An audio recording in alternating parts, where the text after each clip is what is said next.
우리 먼저 할렐루야로 반갑게 인사 나누도록 하겠습니다. 할렐루야, 할렐루야.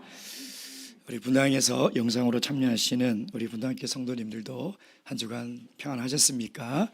오늘 우리 인사와 축복을 나눌 때는요, 표정과 몸짓으로도 표현을 하면 2배가 되겠죠. 그래서 예쁘게 손가락 하트를 만드시고 눈에도 하트를 만드셔서 옆에 계신 성도님들에게 주님의 사랑으로 사랑하고 축복합니다. 뿅뿅 날려주십시오. 시작.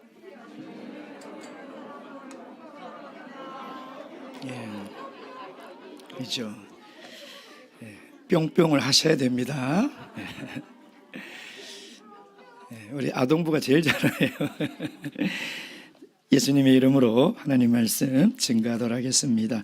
사도행전 4장 31절에서 37절까지 말씀입니다. 사도행전 4장 31절에서 37절까지 말씀입니다.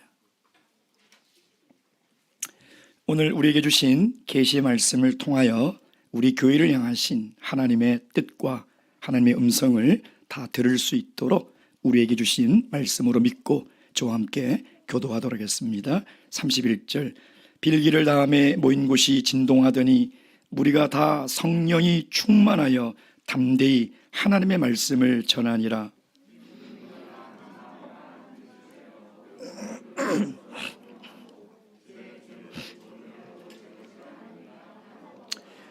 사도들이 큰 권능으로 주 예수의 부활을 증거하니 무리가 큰 은혜를 얻어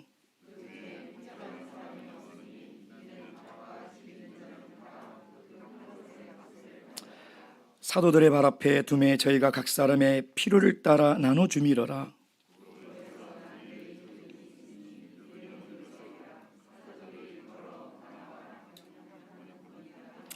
그가 밭이 있음에 팔아 값을 가지고 사도들의 발 앞에 두니라. 아멘. 성도님들, 2022년 마지막 달을 어떻게 보내고 계십니까? 많이 아쉽죠? 그러나 기쁜 소식이 있습니다. 내년이 되면 1살 어려진답니다. 얼마나 기쁩니까? 연말이 되면 우리가 사람들을 참 많이 만나는 것 같아요. 우리 신앙 안의 교인들도 그러지만 동창들, 또 직장 동료들, 또 뭐 동호회 있는 사람들 만나서 연말에 식사도 하고 송년 모임이 많지 않습니까? 근데 우리 성도님들은 사람을 만날 때 어떤 마음을 가지고 만나시는지요? 이번 주에 제가 하나님을 믿지 않고 또 저희 교회에 대해서 전혀 모르시는 한 분을 만났습니다. 함께 식사도 하고 차도 나누면서 이야기를 나눴는데요. 저는 개인적으로 신앙에 철이 들면서요, 사람을 언제 어디서 만나든지 간에 그 만남에는 하나님의 뜻과 계획이 있다라고 믿기 시작하기 시작했어요. 세상 사람들은 사람들과의 만남을 우연이라고도 하고요, 또는 인연이라고도 합니다. 그런데 우리 그리스도인들은 우연이 어디 있습니까?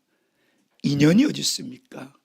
모든 것이 다 하나님의 계획 속에 있는 것이죠. 그래서 우리는 그런 말을 사실 써서는 안 되는 것이죠.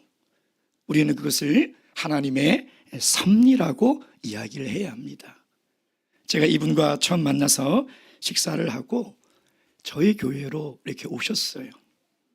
오면서 제가 그랬습니다. 여기가 강남의 커피 맛집입니다. 그래서 여기를 모셨습니다. 그러면서 이제 커피를 내려서 이런저런 얘기를 하는데, 뭐 기독교에 대해서도 모르시고 저희 교회를 처음 왔으니 저는 사실 신앙의 얘기를 하지 않으려고 했습니다. 서로 관계가 형성이 되고 어느 정도 만남이 있은 다음에 자연스럽게 신앙에 대해서 궁금하시면 그때 얘기를 해야 되겠다. 그래서 이런저런 살아왔던 이야기들, 또 살아가는 이야기들을 쭉 나누는데 1시간쯤 넘어가니까 이분이 이런 질문을 하는 거예요. 참여수 교회는 다른 교회와 어떻게 다릅니까? 제가 아무 준비와 생각을 안 하다가 이 질문을 탁 받으니까 마음속으로 순간 어떻게 설명을 드려야 좀 더 이해가 쉽고 정확하게 말씀을 드릴까 아무리 생각해도 하나님이 지혜를 안 주시더라고요. 너무 제가 넋을 잃고 이야기를 나누다 보니까 그래서 제가 그랬습니다. 세상에 수많은 교회들은 사람이 뜻을 세워서 교회를 세우고 개척하고 만드는 교회라면 참예수 교회는 성령이 내리셔서 성령이 세우시고 만든 교회입니다. 이렇게 대답을 하고 딱 놨더니 순간 큰일 났다. 성령을 뭐라고 설명하지? 고민이 되는 거예요. 야, 성령을 도대체 뭐라고 설명할 겁니까? 누가는 교회가 뭔지, 복음이 뭔지, 성령이 무엇인지 모르는 이방인 데오빌로에게 쓴 이야기가 사도행전이죠. 그래서 누가는 교회가 무엇인지 모르는 그 당시 수많은 사람들의 질문이에요. 도대체 교회는 뭐냐? 라는 그 질문 앞에 교회는 이것이다. 이것이 교회라고 기록한 그 내용이 사도행전이라는 것이죠. 여러분 사도행전 4장까지 읽으면서 특별한 부분을 혹시 발견하셨습니까? 누가가 이야기하는 이것이 교회다라는 그 설명이 똑같은 내용이 두 번 반복됩니다. 사도행전 2장 47절부터 쭉 내용과 오늘 우리가 읽었던 이 본문의 내용은 똑같아요. 똑같은 내용을 두 번 반복하고 있다는 것이죠. 그 말은 뭐냐면 오늘 이 모습이 교회라는 거예요. 오늘 이들이 생활하는 이 모습이 교회의 본질의 모습이라고 우리에게 이야기를 하고 있다는 것입니다. 누가는 왜 이 모습을 두 번이나 반복했을까요? 왜 하필이면 이 똑같은 내용을 2장과 4장에 똑같이 반복했을까요? 그건 하나죠. 이것이 교회니 말세에 늦은 비 성령으로 세워진 모든 참예수 교회들이 이 사도교회의 모습을 보고 우리가 만들어가야 될 교회가 이 모습이고 우리가 닮아가야 될 모습이 이 모습이니 이 모습대로 우리가 힘써 실천하며 살아가라는 것이죠. 여러분 우리의 질문은 그렇습니다. 그럼 우리가 이 본문을 통해서 오늘 말세에 늦은 비 성령으로 세워진 모든 참예수 교회 그리스도인들이 어떻게 하면 사도교회와 똑같은 사도행전을 통해서 누가가 보여주는 하나님이 보여주는 그 교회의 모습으로 닮아갈 수 있을까? 이 굉장히 중요한 질문이죠. 그 답이 뭐예요? 성령의 능력이라는 것입니다. 오직 성령의 능력으로만이 교회의 본질의 모습을 회복할 수 있고 오직 성령의 능력만이 참다운 교회의 모습을 만들어 갈 수 있다는 것이죠. 여러분 그 사람이 성령이 충만한지 성령의 능력이 있는지 어떻게 알 수 있어요? 어떻게 알 수 있습니까? 야 정말 참예수 교회는 성령이 내린 교회구나. 저 목자님 말씀처럼 다른 교회와 다른 점이 있다면 사람의 능력으로 세우는 것이 아니라 성령의 능력으로 세워진 교회구나. 이걸 어떻게 증명할 겁니까? 그걸 증명하고 있다는 것이죠. 성령의 능력으로 성령에 충만한 사람들이 어떻게 변화됐는가? 그들이 어떻게 신앙생활을 하고 있는가?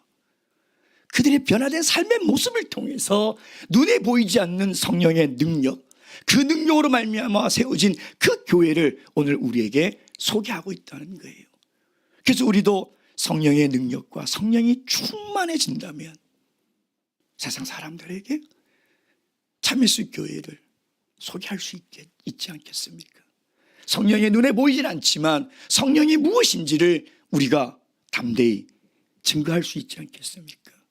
그 성령의 능력이 어떻게 나타나서 교회의 모습이 무엇인지를 오늘 본문의 말씀을 통해서 함께 깨닫고 상고하여 사도교회의 모습을 닮아가는 그런 말세의 참예수 교회가 되기를 주님의 이름으로 축원드립니다. 첫 번째 성령의 능력은요 31절 말씀 읽겠습니다. 4장 31절 함께 읽겠습니다. 시작. 빌기를 다음에 모인 곳이 진동하더니 무리가 다 성령이 충만하여 담대히 하나님의 말씀을 전하니라. 성령의 능력은요, 어떠한 핍박과 위험과 어려움 속에서도 담대히 하나님의 뜻을 구하게 된다는 겁니다. 저번 시간에 우리가 봤듯이 산헤드린 공회라는 어마무시한 이 권력 기구에서 제자들을 잡았죠. 뭐 힘도 없고 아무것도 없는 그 제자들이 잡혀갔으니 세상의 눈으로 보면 얼마나 초라하고 그들의 가진 힘과 권력은 얼마나 크겠습니까? 진짜 찍소리도 못하는 상태가 아니겠냐 이 말이에요. 그들이 풀어준 조건이 뭐예요? 다시는 예수님의 이름으로 가르치지 마라. 예수님의 이름으로 증거하지 말라는 거예요. 그러면 만약에 우리가 이런 협박을 받았다면 우리 모든 성도님들이 어떻게 기도할까요? 하나님, 산헤드린 공회를 싹 없애주세요. 산헤드린 공회가 핍박할 때 우리를 보호해 주세요. 아마 이 두 가지 기도 제목이 가장 큰 기도 제목으로 우리가 합심해서 기도하지 않았겠습니까? 근데 이들이 어떻게 기도해요? 그들이 어떻게 합니까? 예? 예수님의 이름으로 가르치고 증거하게 해달라고 기도하고 있다. 오히려 산헤드린 공회가 협박했던 내용과 반대로 그렇게 기도를 하고 있다는 것이죠. 왜 이렇게 기도하고 있을까요? 그게 하나님의 뜻이기 때문에. 그래서 우리가 성령이 충만하면 어떤 어려움과 환난 속에서도 우리는 하나님의 뜻을 추구하고 기도하게 된다는 거예요. 여러분, 지금 이 상황 속에서 하나님의 말씀이 증거될 수 있는 유일한 방법이 뭐예요? 하나님밖에 없어요. 하나님이 아니고서는 복음을 증거할 방법이 없다는 것이죠. 그래서 하나님의 뜻은 어떠한 환난과 핍박과 어려움 속에서도 복음이 땅끝까지 증거되는 것이 하나님의 뜻이라는 것을 이 제자들은 성령이 충만하니까 그걸 다 알게 되는 거예요. 여러분, 우리가 성령이 충만하면 모든 교회의 성도들이 하나님의 뜻을 구하게 돼 있어요. 성령이 충만하지 않으면 하나님의 뜻과 먼 내 욕심, 내 뜻, 내 계획들, 내 어려움, 여기에 매몰되어서 하나님의 뜻이 이루어지고 이루어지지 않고는 관심도 없어요. 하나님의 뜻이 이루어지지 않을 때 애달아 하는 마음도 없고요. 근데 성령이 충만하면 하나님의 뜻을 구하게 된다는 거죠. 그건 바로 복음이 땅끝까지 증거되는, 그게 하나님의 뜻이에요. 그래서 그 성령의 능력이 어디에 임합니까? 말씀에 임하는 거예요. 말씀에. 데살로니가 전서 1장 5절 말씀. 전서 1장 5절. 데살로니가 전서 1장 5절입니다.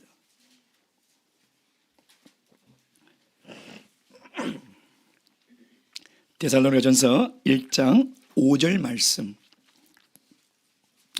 5절 말씀 다 함께 읽겠습니다. 5절 시작. 이는 우리 복음이 말로만 너희에게 이른 것이 아니라 오직 능력과 성령과 큰 확신으로 된 것이니 우리가 너희 가운데서 너희를 위하여 어떠한 사람이 된 것은 너희 아는 바와 같으니라. 우리가 너희에게 복음을 전할 때 인간의 지혜와 인간의 말로 한 것이 아니라 이건 성령의 능력으로 한 거라는, 성령이 우리가 증거하는 그 말씀에 함께 하셔서 너희에게 증거됐다는 거예요. 여러분, 복음을 증거하고 싶은 분이 계십니까? 정말 이 참 진리를 증거하고 싶은 사랑하는 분들이 있습니까? 근데 도저히 인간적 생각으로는 불가능해 보이고 도저히 해결할 수 없을 것 같은 그런 상황에 있습니까? 성령의 능력을 믿으시기 바랍니다. 성령의 충만함을 구하시기 바랍니다. 성령의 능력이 아니고는 할 수가 없어요. 그래서 내가 말씀을 증거하고 말씀을 소개할 때 내 언변과 내 지혜가 아니라 하나님의 성령의 능력과 확신이 이 속에 임할 수 있도록 우리가 기도해야 된다는 거예요. 그럼 하나님이 하세요. 동시에 말씀을 듣는 자에게도 성령이 능력이 임해야 돼요. 베드로가 설교할 때 그들에게 성령의 강한 능력이 임하니까 마음에 찔렸어요. 그건 인간이 할 수 있는 일이 아니에요. 인간의 이야기로 감동을 줘서 어떻게 회개를 시켜요? 그 목이 곧은 유대인들을 하나님도 하지 못했던, 하나님의 율법으로도 할 수 없었던 그 일을 어떻게 할 수 있냐 이 말이에요. 성령이 임하신 것이죠. 그래서 말씀을 전할 때 말씀의 능력이 임해야 되고, 말씀을 듣는 사람에게도 성령의 능력이 임해야 돼요. 여러분, 예배 전에 하나님 말씀 들을 때, 기도하실 때, 하나님 오늘 제 마음에 성령의 충만함을 주시고 성령의 능력을 주시옵소서. 여러분, 그 성령의 능력이 임할 때 말씀이 힘을 얻고 말씀이 흥황하고 그 말씀에 확신이 들어가는 것입니다. 그것이 바로 성령의 능력이요. 초대교회 성도들이 그 성령의 능력으로 말미암아 하나님의 뜻을 담대히 구하게 되었다는 것이죠. 자, 두 번째는, 그렇다면 성령의 능력은 어떤 능력이 있습니까? 32절 말씀 읽겠습니다. 32절 시작. 믿는 무리가 한 마음과 한 뜻이 되어 모든 물건을 서로 통용하고 제 재물을 조금이라도 제 것이라 하는 이가 하나도 없더라. 성령의 능력은요, 새로운 삶을 살아가게 합니다. 완전 새로운 삶을. 제가 이분에게 이렇게 설명했더니 역시 또 질문이 돌아옵니다. 성령이 뭡니까? 야, 이거 어떻게 설명을 해야 되나. 그래서 그냥 쉽게 성령이 하나님이고, 성령을 받으면 하나님이 우리 안에 계셔서 사람이 변화됩니다. 제가 틀린 말 한 거 아니죠? 사람이 변화됩니다. 그리고 솔직히 조금 부끄러웠어요. 나는 얼마나 변화됐을까 생각해 보니까 조금 찔렸어요. 근데 맞잖아요. 성령을 받으면 사람이 분명히 변화돼요. 어떻게 변화됐다고 했어요? 한 마음 한 뜻. 사람이 어떻게 한 마음이 될 수 있어요? 평생 산 부부도 한 마음이 안 돼요. 그잖아요. 아니, 우리 성도들도 메뉴 하나 정하려면 10명이 가면 10개가 나오잖아요. 한 뜻이 어떻게 돼요, 사람이? 내 배에서 난 자식도 나와 뜻이 다른데, 사람이 한 마음과 한 뜻이 된다는 건 어쩌면 불가능한 일이에요. 근데 그들이 한 마음 한 뜻이 돼. 그 이유가 뭐예요? 성령이 충만했기. 불가능해 보이지만 성령이 충만하면 한 마음이 될 수 있어요. 한 뜻이 될 수 있다는 것입니다. 오순절 성령으로 성령을 받은 이 120명의 성도들은 다 다른 나라에서 온 유대인들이에요. 언어도 다르고 생활 문화도 다르고 성격도 다르고 다 달라요. 다 다른 사람들이 어떻게 한 마음이 될 수 있냐 이 말이에요. 그것이 성령의 능력이라는 것이죠. 여러분, 만약에 의심이 되면 정말 두 부부가 매일같이 기도해 보세요. 성령 충만하게 해달라고. 우리 남편 변화시켜 주세요 하지 마시고, 우리 아내의 입술을 붙들어서 잔소리하지 않게 해주세요 하지 마시고, 성령이 충만하게 해주세요. 그렇게 기도해 보세요. 성령의 능력은 사람을 한 마음으로 모읍니다. 여러분, 우리가 성령이 충만하면 한 마음의 역사가 일어나고요, 성령이 충만할 때 한 뜻을 이루는 역사가 반드시 일어납니다. 몸이 하나요, 성령이 하나이니 이와 같이 너희가 부르심을 입은 한 소망 가운데서 부르심을 입었다고 바울사도는 에베소서에 이야기를 하고 있지 않습니까? 저는 개인적으로 거의 2년에 한 번씩 그 세계 대표자 대회를 참석을 합니다. 통역으로도 또는 대표로도 이렇게 참석을 하는데요, 그 힘든 회의가 다 끝나고 나서 항상 마지막에 찬양을 부를 때 그 감동은 잊을 수가 없어요. 그 짜이 예술이 오면서 있지않아 예수 안에서 우리는 한 가족을 중국어, 영어, 불어, 도고, 말레이어, 인도네시아어, 각종 원주민어로 한 이 20가지를 막 불러대요. 근데 정말 적의 한 마음과 한 뜻으로 하나님을 찬양하는 하나님의 백성들의 모습이구나. 먼 훗날 우리가 영원한 나라에 가게 되면 우리가 볼 그 모습이구나 라는 생각을 하게 된다는 거예요. 자, 그리고 또 뭐라고 얘기하고 있습니까? 다시 우리 본 말씀, 한 마음과 한 뜻이 되어 모든 물건을 서로 통용하고 제 재물을 조금이라도 제 것이라고 하는 이가 하나도 없더라. 34절 35절 보면 그 중에 핍자는 사람이 하나도 없더라. 어쩌면 세상이 꿈꾸는 나라의 모습이 아닐까요? 모든 것, 사람이 부족함이 없는, 이 모든 정치인들과 모든 권력자들이 꿈꾸는 이상향이죠. 그러잖아요. 다 잘 사는 나라. 그래서 공산주의가 나오지 않았습니까? 여러분, 유무상통한다고 해서 이 모습이 공산주의가 아닙니다. 왜냐하면 이것은 성령이 충만해서 자발적으로 일어난 일이죠. 여러분, 세상이 추구하는 이상적인 것이 이 모습이지만 세상은 절대 이렇게 할 수가 없어요. 불가능한 거래. 왜? 인간은 다 이기적인 것이기 때문에. 근데 성령을 받으면, 성령이 충만해지면 이제 뭐예요? 자기 것을 내어주고 자기를 희생한다는 거예요. 여러분, 이 본문의 말씀은 그러니 전 재산을 바치십시오, 이게 아닙니다. 그럼 누가 성령 충만하려고 하겠어요? 성령 충만하면 자기 재산 다 바치게 되는데, 그렇잖아요? 성령 충만 구하실 수 있겠습니까? 어휴, 재산이 없는 우리 아동부들이야 뭐. 근데 엄마가 걱정한다. 어이구, 성령이 충만하면 막 재산도, 그러잖아요. 아, 여보 미쳤어, 왜 그래? 나봐, 나 성령이 충만해서 말씀대로 살래. 그 얘기가 아니에요. 그 얘기를 지금 하고 있는 것이 아니라는 것입니다. 제 것을 제 것이라고 하지 않는다. 그럼 누구 것이에요? 에? 누구 것이냐 이 말이에요. 지금 그 얘기를 하고 있는 것이 아니에요. 그들이 내 것을 내 것이라고 하지 않고 다 사도들 앞에, 발 앞에 나눠줬던 것은 뭐냐면 변화가 됐다는 거예요. 사람이 이기적인 삶에서 변화가 됐다는 거예요. 그러니까 세례를 받으면 사람이 변하고요, 성령을 받으면 마음이 변해요. 그래서 이제 바라보는 눈이 바뀌게 되는 거예요.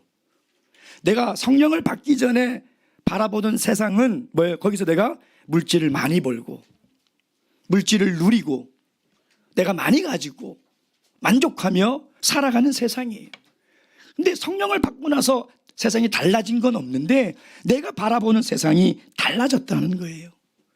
예수를 알기 전에, 성령을 받기 전에는 나밖에 안 보였어요. 그래서 내 것도 내 것, 네 것도 내 것이죠. 그랬어요. 내 인생만 보이고 내 가족만 보이고 내 삶만 보였다는 것이죠. 다른 사람은 보이지 않았다는 거예요. 나만 보이니까 다른 사람은 늘 틀렸어요. 다른 사람이 잘못된 거예요. 그렇게 생각하며 살았어요.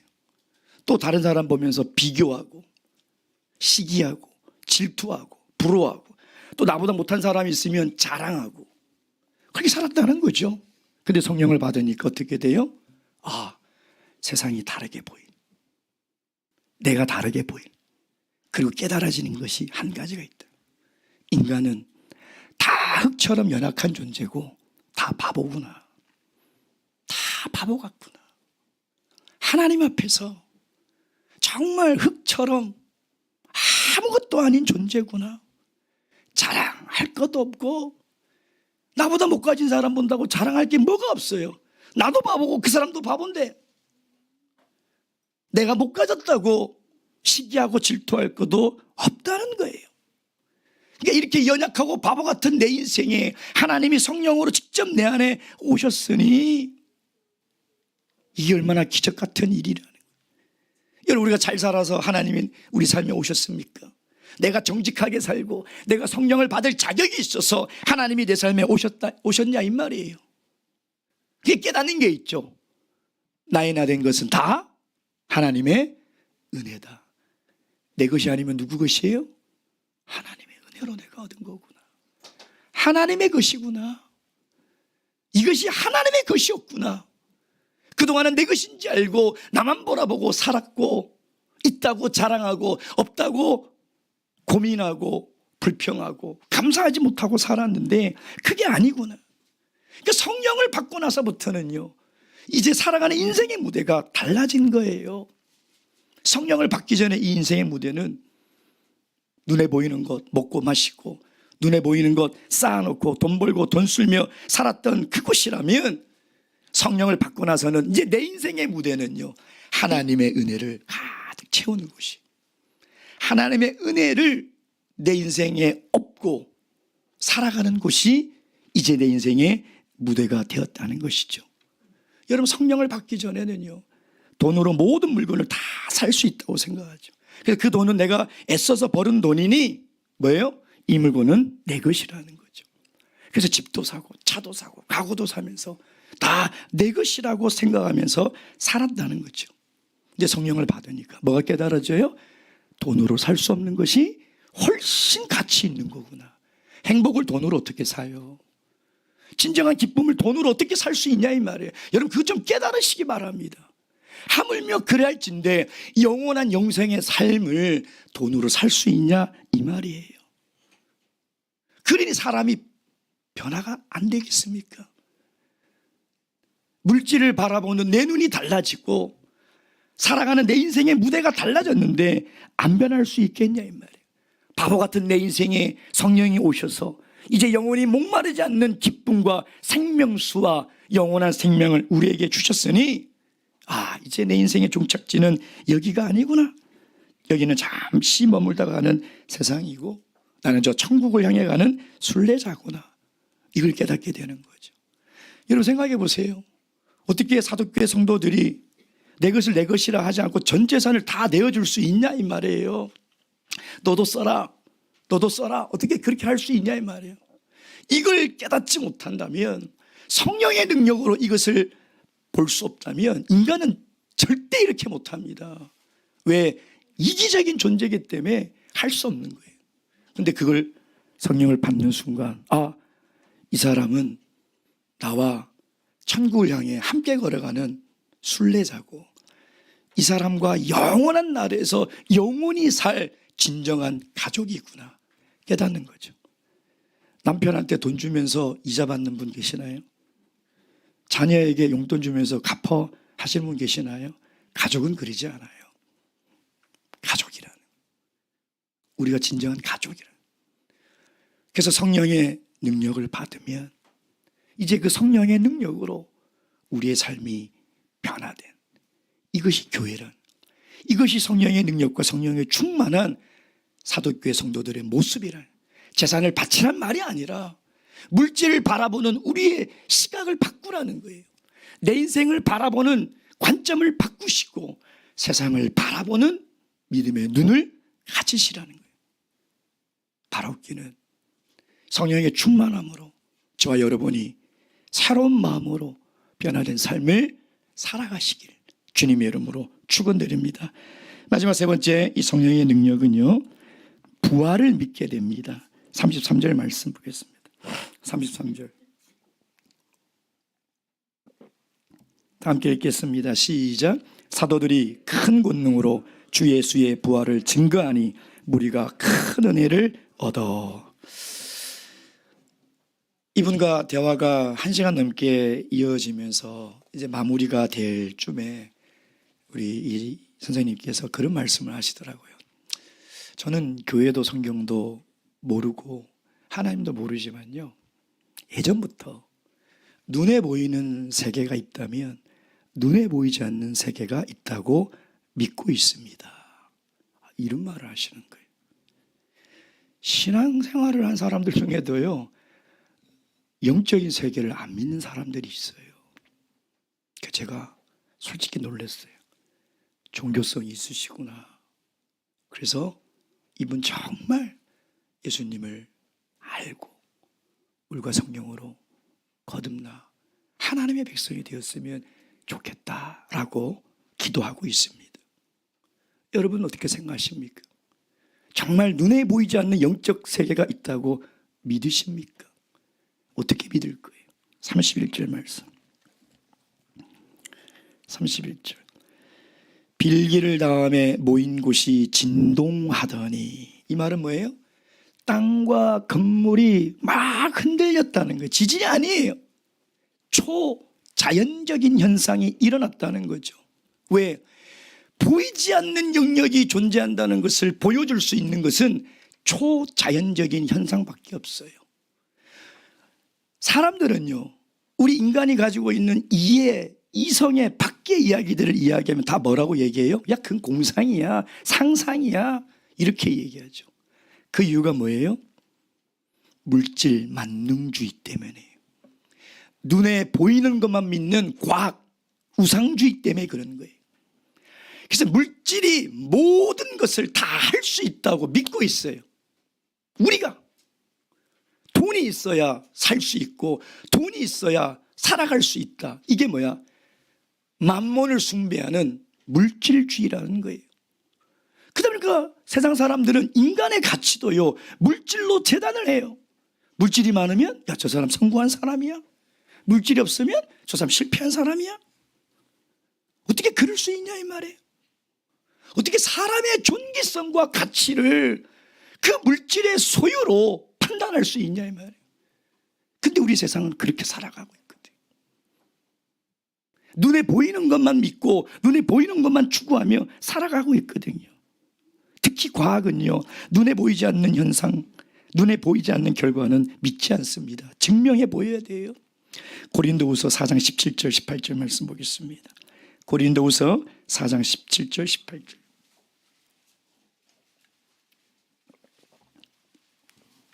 (4장 17절 18절) 말씀 다 함께 읽겠습니다. 고린도후서 4장 17절 18절 시작. 우리의 잠시 받는 환난에 경한 것이 지극히 크고 영원한 영광에 중한 것을 우리에게 이루게 함이니 우리의 돌아보는 것은 보이는 것이 아니요 보이지 않는 것이니 보이는 것은 잠깐이요 보이지 않는 것은 영원함이라. 사랑하는 성도 여러분, 진짜 세상이 어디입니까? 여기에요, 저기에요? 저기에요. 진짜 우리가 살아갈 세상은 눈에 보이지 않는 저기라니까요. 눈에 보이는 것은 잠깐 스쳐 지나가는 거예요. 아니, 어느 누구가 잠깐 스쳐 지나갈 이곳에 내 인생을 다 허비하면서 물질을 추구하고 물질을 붙들고 눈에 보이는 것만을 가지고 만족하며 살아간다 이 말이에요. 이게 진짜 잠깐인데 앞으로 우리가 살아가야 될 진짜 세상을 위해서 준비하며 살아가야 되지 않냐 이 말이에요. 예? 여러분, 보이지 않는 영혼의 세계가 있다는 것을 보여줄 수 있는 확실한 증거가 바로 초자연적인 현상이죠. 그게 하나님이 육신의 몸으로 이 땅에 오신 것이에요. 그리고 예수님께서 오셔서 초자연적인 현상을 일으키시죠. 바다와 파도를 잠잠케 하시죠. 그렇잖아요. 예? 오병이어로 축사하시고 5,000명을 먹이시죠. 물을 포도주로 변하게 하시죠. 그리고 뭐예요? 죽은 자를 살리신. 이런 기적을 보여주시는 이유는 눈에 보이지 않는 영적인 세계가 존재한다는 거예요. 그 가장 강력한 증거가 뭐냐? 예수님의 부활이에요. 부활. 예수님이 부활하심으로 말미암아 영원한 세계가 있다는 것을 우리에게 보여주는 거죠. 그래서 예수님은 부활의 몸으로 오셔서 벽을 뚫고 지나가시는 거예요. 뭐 예수님, 야, 나 부활했으니까 봐라, 무슨 공연하려고 그러시는 거 아니에요. 보이지 않는 세계가 있다는 거예요. 눈에 보이지 않는 세계가 진짜 세계라. 그 영원한 세계가 있다는 거예요. 그것을 증거하니까 큰 무리가 어떻게 큰 은혜를 입었다는 거예요. 뭐예요? 아, 여기서 당하는 고난과 환난과 핍박은 잠깐이구나. 우리가 살아갈 세상은 정말 저 영원한 곳이구나 라는 것이죠. 그래서 오늘날도 이 부활, 영원한 세계가 있다는 그 증거를 우리에게 확실히 보여주시려고 성령이 내 안에 오신 거예요. 부활하신 예수 그리스도의 영이, 부활하시고 살아계신 예수 그리스도가 내 안에 오신 것이죠. 왜? 눈에 보이지 않는 세계가 있다. 이 눈에 보이는 세계가 끝이 나면 우리는 눈에 보이지 않는 영원한 세계로 들어갈 거다. 그걸 확실한 증거로 보여주신 것이 성령이죠. 고린도전서 2장 9절 말씀 보겠습니다. 고린도전서 2장 9절에서 11절 말씀. 고린도전서 2장 9절에서 11절 말씀입니다. 9절에서 11절 다 함께 읽겠습니다. 시작. 기록된 바 하나님이 자기를 사랑하는 자들을 위하여 예비하신 모든 것은 눈으로 보지 못하고 귀로도 듣지 못하고 사람의 마음으로도 생각지 못하였다 함과 같으니나 오직 하나님의 성령으로 이것을 우리에게 보이셨으니 성령은 모든 것 곧 하나님의 깊은 것이라도 통달하시느니라. 사람의 사정을 사람의 속에 있는 영 외에는 누가 알리요? 이와 같이 하나님의 사정도 하나님의 영 외에는 아무도 알지 못하느니라. 아멘. 오늘 우리에게 보여준 사도교회의 모습 얼마나 아름답습니까? 이건 불가능한 일이 아닙니다. 성령이 내린 결과요, 성령의 역사한 결과며 성령 충만한 열매라는 것이죠. 우리가 성령에 충만하고 성령의 능력이 있다면 우리는 하나님의 뜻을 구하게 되어 있습니다. 또 성령이 충만한 사람은 더 이상 물질과 돈에 마음이 다 빼앗겨서 내 것인 것처럼 누리고 자랑하며 살아가지 않습니다. 주신 자시도 주신 자도 여호와시요 취하신 자도 여호와시다. 모든 것이 하나님의 은혜로 되는 것이구나 믿고 살아가면서 나의 삶을 다 드릴 수 있는 거죠. 그리고 성령의 능력이 충만하면 이 세상이 마음에 두지 않고요, 부활의 소망을 믿고 영원한 하늘을 바라보며 살아갈 수 있다는 것이죠. 바라기는 저와 여러분이 성령의 능력에 매이시고 성령의 충만한 삶으로 아름다운 삶을 다 살아가시길 주님의 이름으로 축원드립니다. 묵도하시겠습니다.